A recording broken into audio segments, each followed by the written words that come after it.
Hello, friends. Today we are going to talk about system management and medical transcription. This is the one of the subjects of your fourth semester. This is the first subject of, in fact, of your fourth semester. And today we are going to discuss that is introduction to systems management. So, what is a system? Okay, you must have studied in biology that we have got various organ system. Okay, so similarly, when we talk in terms of management, there were certain theories that talked about various aspects of management which is related with the management as a whole. So we talked about like you must have studied in your first semester regarding contingency theory. You must have studied about your stakeholders theory. Similarly, there's one theory which is known as the systems theory, which is one of the important theories of management.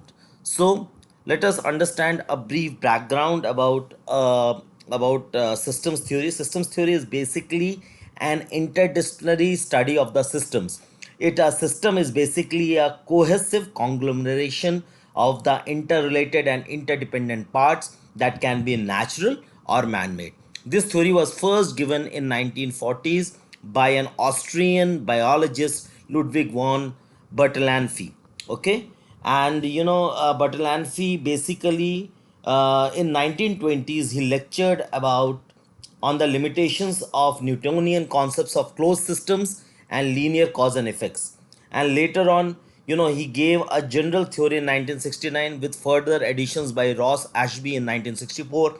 He talked about and gave a system theory which is known as the general systems theory, the concept that the systems cannot be reduced to a part of series, okay, and they can function in isolation, but that in order to understand the whole, one must understand the interrelation between these parts. So as you can see over here, this is a complex system which is nothing but its part and the interrelation between all these things. So as far as the description regarding the systems theory is concerned, it provides approach to understanding, analyzing, and thinking about organizations as a whole. An organization like, for example, say healthcare. Now it will comprise of a medical division, it will comprise of a non-medical division, it will comprise of a support services which are all working together for the benefit or for taking care of the patient. So there will be marketings, there will be HR, there will be patient care services, biomedical waste management, quality control, quality assurance, international marketing, biomedical waste management. So these are all different systems which are working together in order to take care of the patient. Similarly, there's an external environment. So you can look over here. The systems theory views an organization as an organism which is made up of various parts, which is known as the subsystem. So subsystem is one of the preliminary concepts like which is important from a systems theory. Similarly, there are the basic background under which the system works and the approaches in which all these systems basically takes the various systems, subsystems work accordingly. So if you can see over here, an organizational success will rely upon basically the synergy between these subsystems, the interdependence between these subsystems, and their interconnections. And their interconnections are within the system and outside the system. That means within the organization and outside the organization. That is the external environment. What is the external environment like? We will come to in the later slides. So the basic thread between all these interrelated subsystems is the communication. So communication mechanism must be in place for an organization system to exchange relevant information with its environment, and it provides for the flow of information between these subsystems. So you can over here, so that it will be a complex system when the communication flows from one part to the another, and it will have a impact upon the overall output. So you can see from here, like any the regarding the characteristics of the systems theory, the related characteristics, we will be talking about the systems, the subsystems, and the super system. So as a whole, if you take, you will see that basically there is a system. What is a system? It is basically an entity which is made up of interrelated and interdependent parts. So these interdependent and the interrelated parts, what is their work? They turn the input into outputs through processing. Okay, this is very important. We will come to the next slide. We will talk about this in more detail. So what does the system do? It does the processing. And what is a super system? Super system is other system which is present in the external environment, that the system is, so that the system is goal directed. Okay, now you can see from here. So that means when we talk about the characteristics of a systems theory, there are certain key concepts which comes into play. There would be a system. Okay, this will be like, this is an entire system. Then there will be boundaries. Okay, like you can see over here, this is an external environment, this is an internal environment, and it is being limited by a boundary. So boundary is what? It is a barrier that defines a system and it distinguishes it from other systems in an environment. Okay, there will be a concept of homeostasis, there will be adaptation, there will be reciprocal transactions, and you can see over here there will be a feedback mechanism. Like see this feedback, and over here based on the feedback we will divide the system further into various components. Then there will be a microsystem, there will be an exosystem, there will be a chronosystem. So a whole lot of things will come into play. So you can see from here, when we talk about the external environment, whether it's the economic environment, political or the legal environment, technological environment, socio-cultural environment, demographic, they will all play a very important role when we talk about a system. For example, an organization, all these factors play a very important role when we talk about any organization. For instance, now suppose an organization is producing certain product or it is giving certain services. So what are the objectives of the organization? Whether it is profit, or it is a social objective, or it wants to interact with the users or in the market. What is the input? The input could be your money, it could be raw material, it could be physical assets, it could be human resource, it could be information. What is the processing like how you are doing the interaction in order to produce the final output? The output could be in terms of product or services, etc, etc. Okay, so these things becomes very important when you talk about a system. So you can see from here, what is the input like? Okay, so the input could be in terms of material, money, energy, information, and then this is the processing. Processing is nothing but it is a transformation process which uses this input to convert into an output by using a technology, interaction, and the structures, and then the feedbacks goes into the entire system. Okay, now if you see from here, now this is the output. Okay, in again in the output, like I said, like no, so from here what we are going to see, system basically comprises of six main important components. What are the important components? The important components could be, in terms of subsystem, it could be a synergy, it could be an open and closed system, it is a system boundary, flow, and the feedback. Okay, now feedback, you see over here, it is it could be a positive feedback or a negative feedback. We'll come to this point when we discuss the various elements of a system.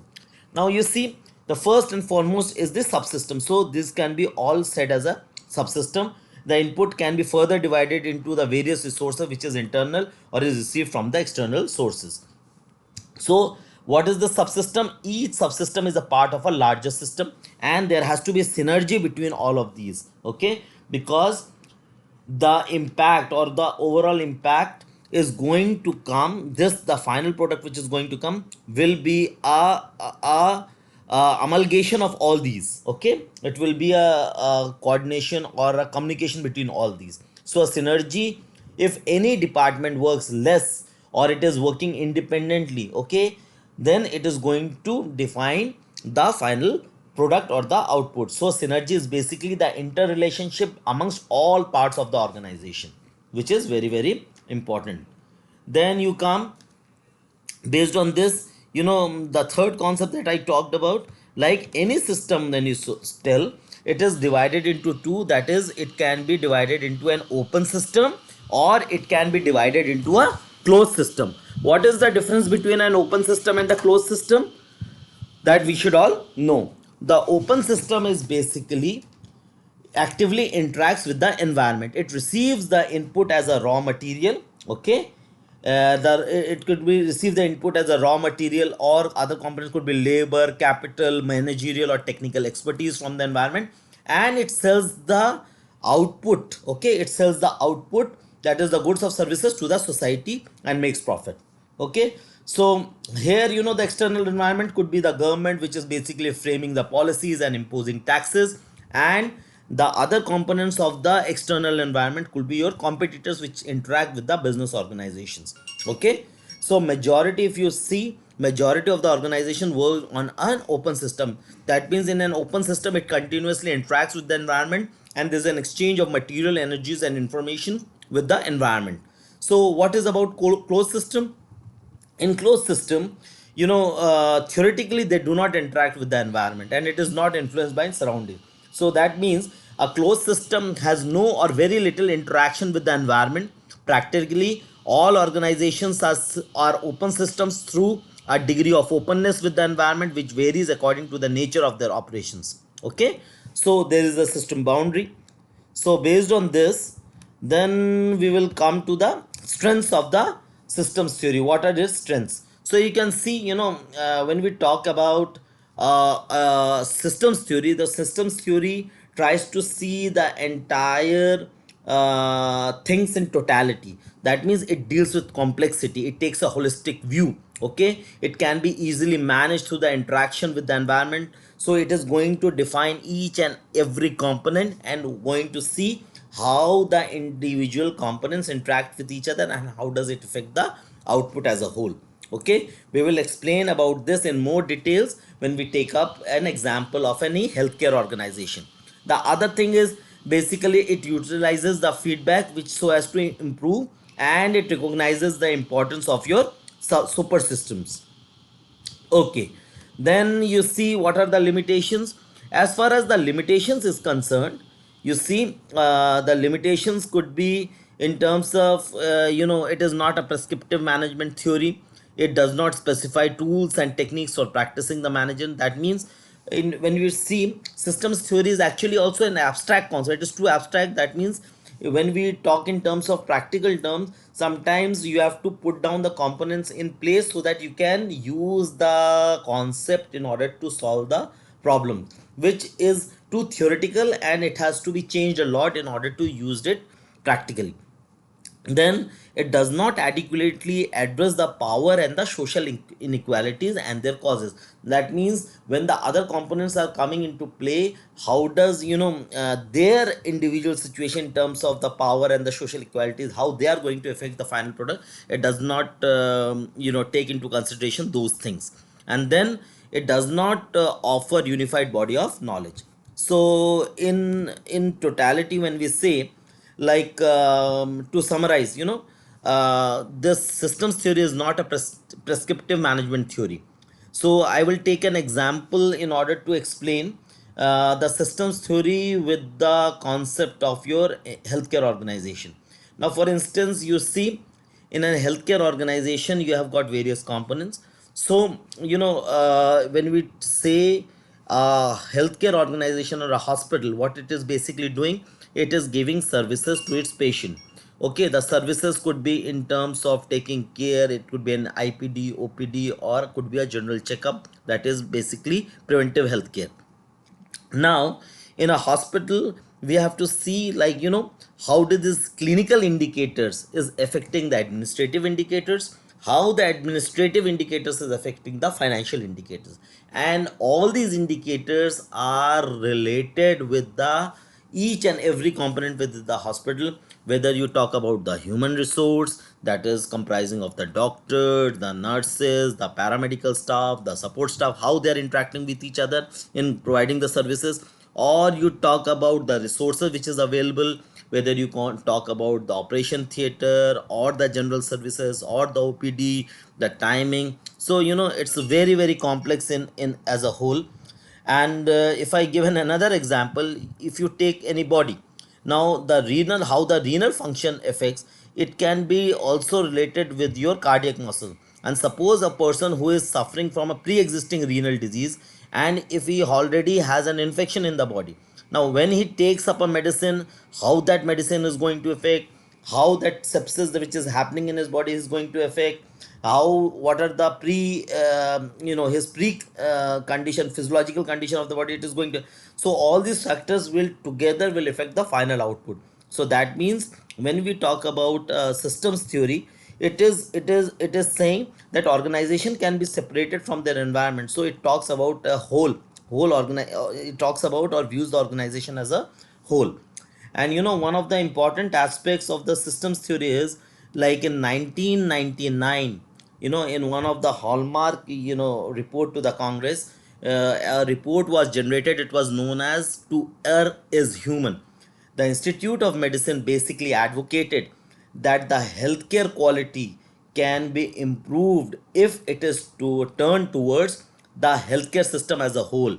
That means for the first time that they said that the final output, that is the care of the patient, is dependent upon when we take the healthcare system as a whole, the entire hospital as a whole. So that means it talked about a new concept, which is a really really complex subject, and the complexity is inconvenient for the managers. So that means, after this, after 2000, the entire concept of quality control, quality assurance came into being, and which basically pushed the various governments and the various healthcare organization to change the view in which the healthcare is being seen.